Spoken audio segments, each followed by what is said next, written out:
UP और उत्तराखंड की खबरों के लिए एबीपी गंगा को सब्सक्राइब करें और बेल आइकन दबाएं। यूपी में एक बार फिर से कोरोना मरीजों के आंकड़े बढ़ने लगे हैं। कोरोना की दूसरी लहर की जो आशंका जताई थी उसका असर अब दिख रहा है। फिर से नए मरीजों की संख्या डिस्चार्ज होने वालों से ऊपर आ गई है। जब स्वास्थ्य मंत्री से बात की गई तो उन्होंने दिल्ली को भी इसके लिए जिम्मेदार बताया।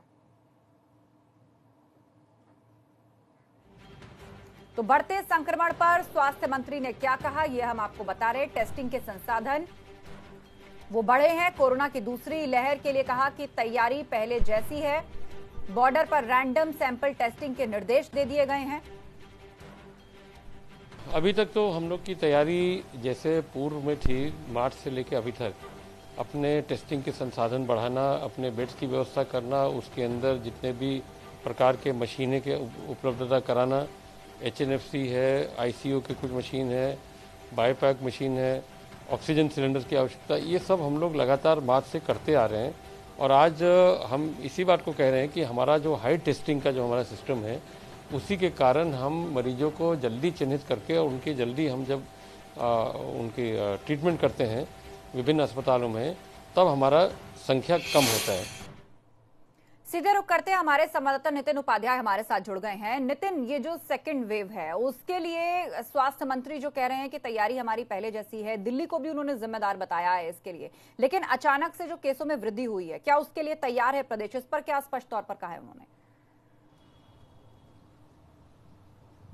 देखिए, बिल्कुल, देखिए, स्वास्थ्य मंत्री जयप्रताप सिंह ने इस पूरे मामले में कहीं ना कहीं एक पॉलिटिकल रुख देने की कोशिश की है, लेकिन प्रदेश सरकार को समझना चाहिए कि दिल्ली से ज़्यादा सरकार आप चला रहे हैं और आपकी जिम्मेदारी तय होनी चाहिए कि प्रदेश में किस तरीके से अचानक से कोरोना की सेकंड वेव है। और ऐसे में दिल्ली पर अगर ब्लेम गेम खेल के आप अपनी जिम्मेदारी से मुंह नहीं मोड़ सकते हैं।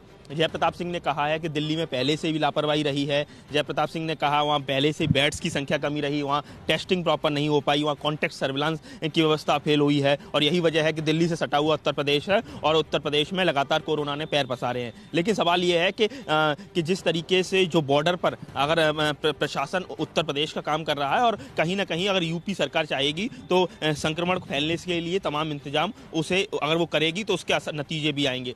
जयप्रताप सिंह ने जिस तरीके से केजरीवाल सरकार पर निशाना साधा है और जिस तरह से दिल्ली में लगातार कोरोना की स्थिति एक बार फिर से भयावह हुई है, तो कहीं ना कहीं राजनीति हो रही है। लेकिन अगर बात की जाए उत्तर प्रदेश से लगते हुए जितने दिल्ली NCR का इलाका है, आगरा का इलाका है, यहाँ अचानक से केसेस काफ़ी ज़्यादा बढ़े हैं।